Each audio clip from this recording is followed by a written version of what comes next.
warahmatullahi wabarakatuh. Sebelum dimulai, kita akan belum berkenalan ya. Saya perkenalkan dulu ya. Rombongan dari KUA banyak. Dari ini Pak Ustadz Jejen, Ustadz Jejen. Ustadz di KUA, SPD. Ini Pak Dik Iskandar, SAG. Ini kakak kelasnya Pak Uswah di IAIN, di UIN. Ini Ibu Ati, SAG. Beliau juga sama kakak kelasnya Pak Uswah di UIN. Ini Reynaldi. Ini mah masih bujangan, belum nikah. Ini Bu Nina. Tadinya Bu Nina ya. Bu Nina. Ini Pak Ade. Ya penyuluh, semuanya penyuluh ya, penyuluh. Ini Pak Dadang. Pak Dadang. Ya mah orang ieu tah. SCG. Ya Pak Yus. Sudah resmi. Belakang ada Pak Ali, pakar kamera, beliau ahli bidang editing video dan sebagainya. Kita sudah, kalau kalian bisa lihat di channel Penyuluh Agama Islam Gunung Guru ya, bisa di YouTube-nya, bisa di follow, like. Ada film, kita sudah buat film pencegahan perkawinan anak ya, bisa judul, klik aja apa, penyuluh Gunung Guru. Di situ banyak konten-konten dari KUA Gunung Guru. Di antaranya film, kita udah film itu editornya, ahlinya, sutradaranya film. Ada lagi satu ini, Pak Fahmi, beliau penghulu, sok nikahkeun. Iya kadek, masih bujangan kene, masih bujangan, tak nikah. Tapi sudah punya calon ya, Udah ya semuanya, udah ya. Bapak mah udah tadi kan ya disebutkan oleh MC siapa? Andi. Ya tuh, dah. Saya tinggal di Kadudampit, ya Situ Gunung. Situ Gunung, pernah main nggak itu ke Situ Gunung? Sebelum Situ Gunung. Materi pertama tentang bagaimana membentuk, ya, tujuan dari BRUS itu adalah membentuk generasi sehat berkualitas. Generasi itu genanya kalangan gitu. Duduk.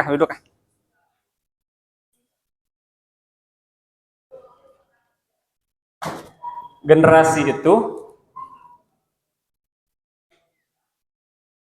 orang yang akan melanjutkan mengelola bumi ini kan. Allah menciptakan manusia itu untuk khalifah fil ardi. Artinya khalifah fil ardi, pemimpin itu tugasnya mengelola alam semesta ini supaya terjadinya keseimbangan. Siapa yang akan mengurus dan mengelola bumi ini? Manusia. Allah memerintahkannya kepada manusia. Karena manusia ini punya peradaban. Allah tidak memerintahkan kepada malaikat. Kenapa? Karena Allah tidak memberikan nafsu kepada malaikat. Gitu ya malaikat mah. Allah suruh beribadah terus. Tapi manusia mah terus berubah. Kalau kita melihat di sejarah manusia, perkembangan manusia, kayaknya terus berubah kan? Bentuk rumah saja kan, berubah nggak rumah? Berubah terusnya.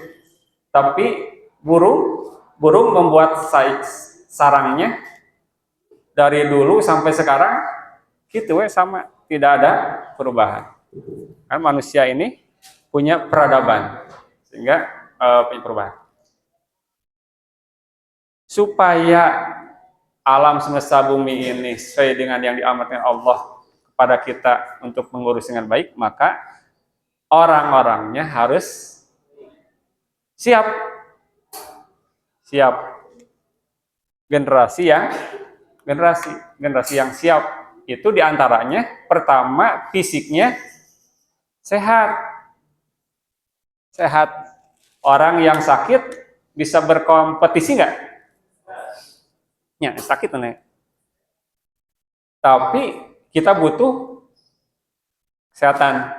Sehat itu baik sehat apanya? Fisiknya maupun sehat mentalnya. Ada orang yang sehat fisiknya tapi sakit mentalnya. Mentalnya. Orang yang kuat jalan nih, lumpangan wae gini. Kerjaannya lumpangan kuat berarti. Tapi otaknya tidak sehat. Lumpangan sehat badan pada jalannya, kuat lumpang. Tapi mentalnya tidak, otaknya tidak sehat. Jadi harus sehat itu sehat fisiknya juga sehat mentalnya. Ya. Kemudian selain sehat juga harus ini, bukan hanya sehat saja, berkualitas. Artinya berkualitas itu dia punya ilmu, punya pengetahuan, punya wawasan untuk mengembangkan dirinya sehingga mampu bersaing, mampu bertahan hidup, mampu mencari solusi-solusi terhadap permasalahan-permasalahan yang ada. Allah mencontohkan di dalam Al-Quran itu pernah dengar kisah Raja Jalut, nah ya, pernah? Di surat Al-Baqarah itu jelaskan. Pada masa itu di Bani Israel itu, di Bani Israel terkenal kan dari suku yang banyak keturunan Nabi. Dari Bani Israel, Nabi Musa, Nabi Isa, banyak nabi-nabi yang berasal dari Bani Israel. Nah, ketika itu sedang berkonflik di Bani Israel itu dengan kerajaan Jalut sedang diserang. Mereka tidak punya pemimpin karena gugur ketika berperang dengan kerajaan Raja Jalut. Mereka meminta pemimpin kepada Nabi dan Allah memerintahkan kepada Nabi pada saat itu ada nama seorang yang bukan dari keturunan Nabi, bukan dari keluarga Nabi, bukan dari golongan terpandang, bukan dari kaum orang kaya, orang biasa, yaitu Tolut.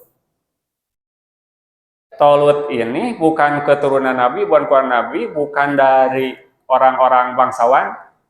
Ketika Allah sudah memilih Tolut menjadi pemimpin, jadi raja, masyarakat menolak. Kira-kira kepada nabinya waktu itu, kenapa Allah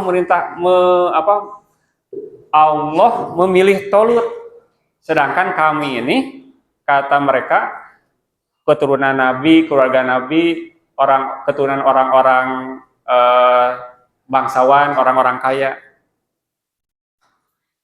Apa kelebihannya? Tolutnya orang biasa. Kelebihannya dia punya kelebihan ilmu, cerdas, pintar, punya wawasan, mampu memberikan solusi terhadap problematika yang ada. Yang pertama. Yang kedua, punya kekuatan fisik. Fisik yang sehat, fisik yang kuat. Al-Quran menggambarkan bastotan fil ilmi wa bastotan fil jismi. Itulah karakter pemimpin. Sifat pemimpin itu harus punya karakter bastotan fil ilmi wa bastotan fil jismi.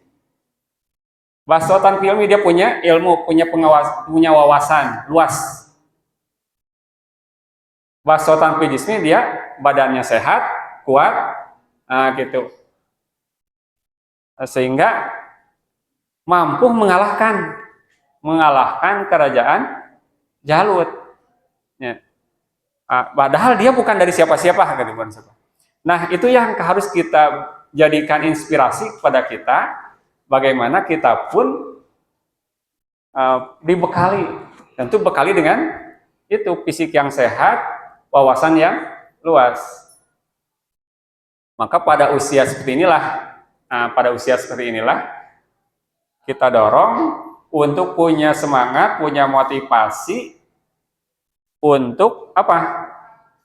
Belajar dengan giat, belajar dengan sungguh-sungguh, dan juga jangan hanya belajar saja.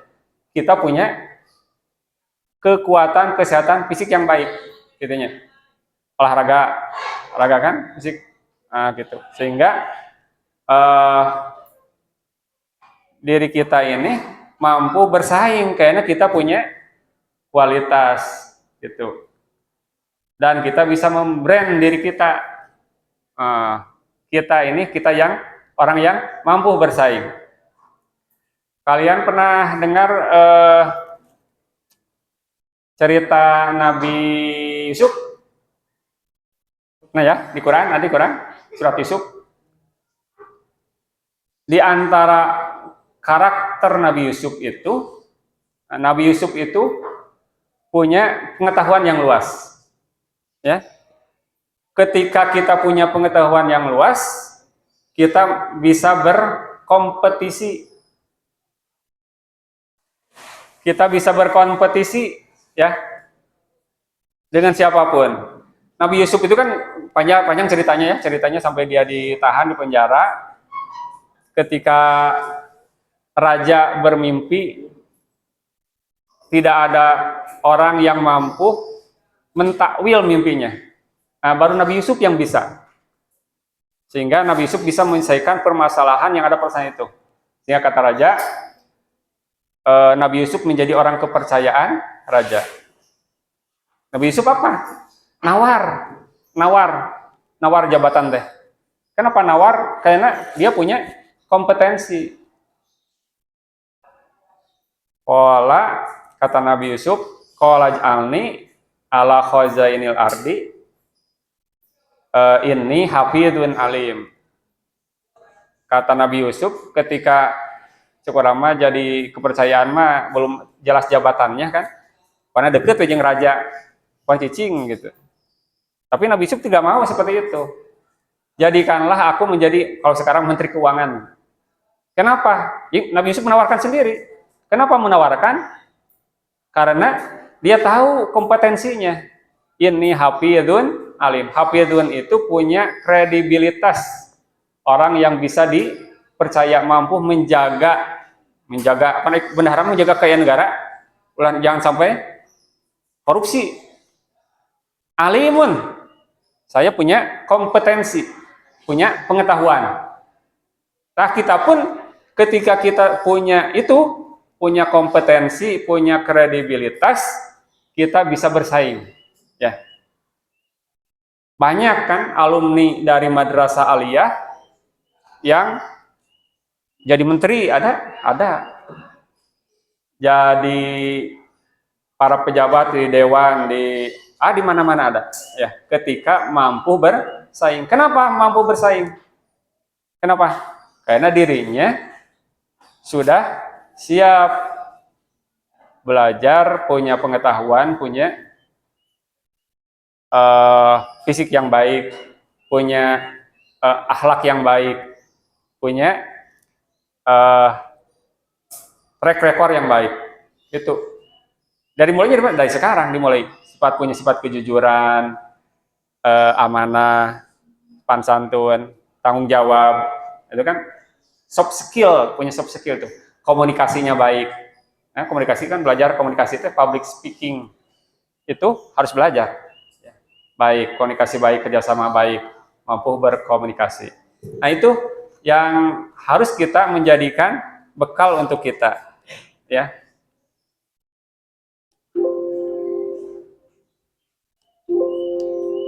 Nah, ini ininya ya. Tadi sama Pak Uswah di Bandung. Mengapa perlu diselenggarakan bimbingan remaja. Sehingga tadi di latar belakangnya sudah disampaikan. Nantilah ini seharusnya bagi kelompok karena waktunya kita sudah siang ya, materi banyak, lanjutkan. Ini tahun 2045 itu disebut Indonesia Emas. Artinya apa Indonesia Emas? Hah? Ada yang tahu kenapa disebut Indonesia Emas 2045? Ya, betul. Indonesia usianya pada waktu itu 100 tahun. Karena Indonesia merdeka tahun 1945. Ketika tahun ke 2045 itu Indonesia mencapai 100 tahun. Bukan hanya itu maksudnya 100 tahun itu. Tapi pada tahun itu Indonesia mendapat para ahli itu bonus demografi. Apa artinya bonus demografi? Pada tahun itu 70% penduduk Indonesia adalah usia-usia produktif. Asli ini. Nah ini nanti Anda inilah yang akan menjadi pimpin pada saat itu. Ya. Bapak masih pensiun. Nah, kalian yang akan maju. Bayangkan kalau para pemudanya saat ini yang akan menjadi pemimpin pada saat itu kerjaannya tawuran, kerjaannya mabok-mabokan, kerjaannya narkoba. Bisa dibayangkan kan? Pemimpinnya seperti itu.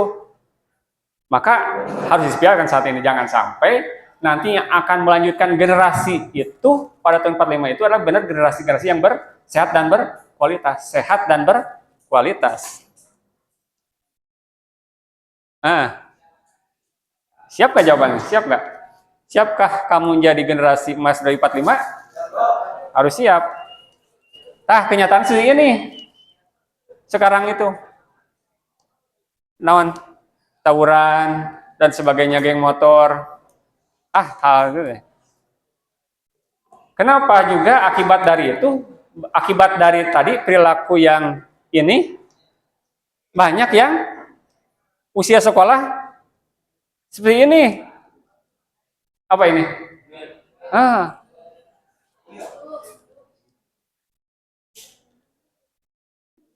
Ya. Makanya itulah pentingnya kita datang-datang sekolah seperti itu. Ya. Jangan sampai seperti itu. Kebayangkan mereka akan menjadi generasi emas teh. Nah, di Indonesia negara ketujuh di dunia dan kedua di ASEAN terbanyak perkawinan anak. Tadi ingat anak itu perkawinan itu berarti pernikahan di bawah usia 19 tahun. Apa dampak perkawinan anak? Anak perempuan, terutama perempuan. Anak perempuan yang kawin sebelum usia 18 tahun 4 kali lebih rentan untuk menyelesaikan pendidikan menengahnya. Menyung sambil sekolah kene banyak pasti putus bisa nage. Kalau sudah putus sekolah, ngais orok, ngasuh. Kemudian yang kedua, perempuan menikah pada usia anak lebih rentan mengalami kekerasan dalam rumah tangga. Kenapa? Karena belum siap ke fisik. Para sea. Ya. Oh sili apa? Sili sindrek, sili ciwit, lalu si ciwit namanya. Tentang kekerasan keluarga itu kekerasan fisik dan kekerasan verbal. Verbal, ya, dihinakan, direndahkan, gitu kan. Kemudian komplikasi saat kehamilan dan melahirkan adalah penyebab kematian kedua terbesar untuk anak perempuan usia 15-19 tahun. Karena alat-alat reproduksi kita belum siap untuk mengandung. Ya. Perkawinan anak diestimasikan menyebabkan kerugian ekonomi setidaknya 1,7% dari pendapatan kotor negara. Pernikahan anak juga berimbas terhadap pendapatan negara. Kenapa? Karena belum bisa kerja. Belum bisa kerja, punya anak, ya. Bapak nage budak keneh di kabayangnya. Bayi yang lahir dari ibu berusia di bawah 20 tahun berpeluang meninggal belum usia 28 hari. Ya. Kasih anak nage karunya. Ya. Bagaimana kita akan melahirkan generasi? Kita kan harus melahirkan generasi lagi. Tentu generasi yang sehat dan berkualitas lagi.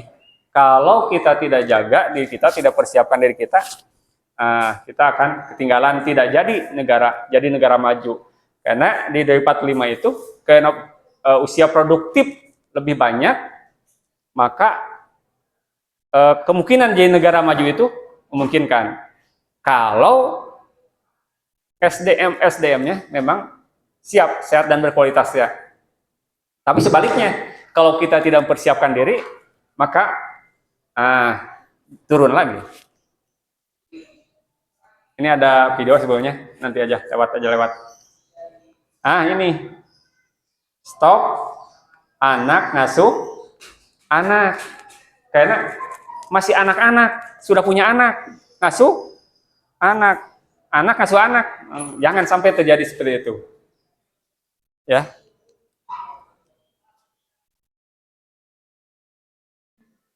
Ini tujuan bimbingan perkawinan ini. Pertama, pembekalan life skill tadi sudah dijelaskan, kemudian menunda usia perkawinan dan mencegah perkawinan anak. Tahu ya sekarang. Jadi jangan dulu ada pikiran untuk nikah. Tahan dulu, kuliah heula, masantren deui ya. Menyiapkan diri, membekali diri kita dengan ilmu pengetahuan ya. Kejar cita-cita kan? Punya cita-cita? Kejar cita-cita kita ya.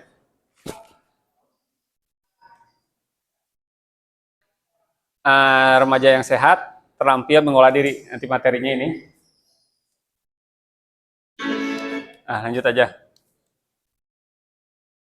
Ini di Quran itu, generasi berkualitas dalam persepsi Al-Quran itu, ini.